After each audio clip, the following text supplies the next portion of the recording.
What's up, guys? So with the NFL draft coming up next month, I thought I'd show you guys a little discovery I made. Now, I already know by the title you're going to be thinking I'm some gay bashing asshole who's like, gays don't belong in sports, they belong in hell on Satan's team, but I'm completely the opposite.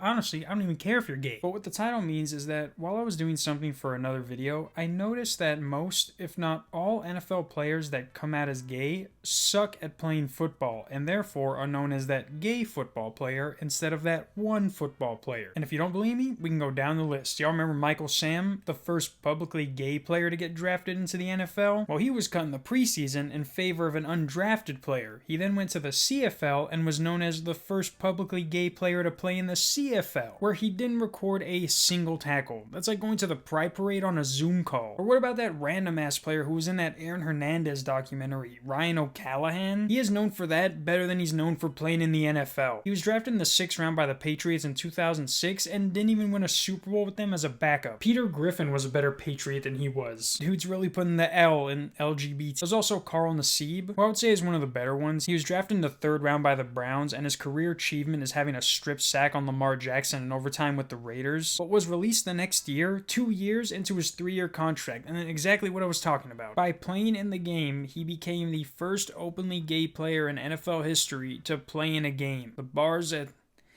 not that high, is it? It's almost like a participation trophy at this point. But even when they're a first rounder, they end up sucking. Y'all remember Kwame Harris? I didn't even know that dude was drafted in the 1st round. And to be honest, I thought they meant Kwame Brown. But Harris was drafted in the 1st round, played like Michael Sam, and then blamed his poor play on him having to hide his sexuality. That's not how it works. You just suck. You don't become a 1st round talent hiding your sexuality, and then when you see the big dogs eat, you become a stereotype. Using your sexuality as an excuse when it got you to the NFL is like saying you're too black to play football. And you can see for yourself, it's... How do those two things correlate? Well, if How? I want to know. If you... How? How?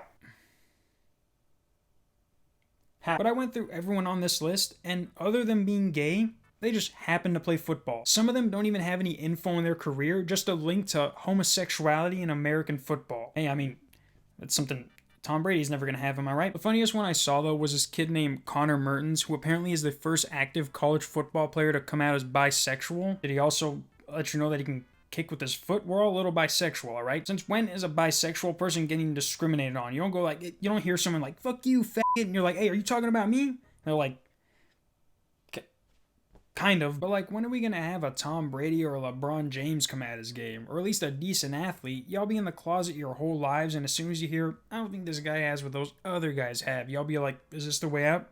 Hey guys, just so you know, I've been doing all this while I was gay. Like, if that meant something, then I probably can see why they do it, but there's no stat that takes that into account. Like, yeah, they suck at tackling, but good God, he is super gay. Being gay is like a cherry on top. And guess what? Not everyone eats the cherry. Sometimes we take it off and get to what we really want. Or sometimes we don't even order the cherry and keep it where it came from. You don't get brownie points for being a 2-star athlete and then come out as gay right before the draft. Unless that meant you had some sort of superpower, all the teams were like, okay. Or like more like a okay. Or probably like a oh okay. And I know they do it to bring awareness and to show people like, look, you can do it too, but what exactly is it that they're doing? Being the first gay person to do what? The bare minimum? If I was gay, I could probably do what you guys do. Once again, I don't care if you're gay or against y'all in any way, but I just think it's funny that when you look at the stats, y'all suck at playing football on a professional level. Y'all did make it to the NFL, so you know the formula does work in college. Someone just has to, tweak those numbers so you guys have the same success on the professional level. Will someone come out this draft? We'll know in about a month. See you guys next week. Peace.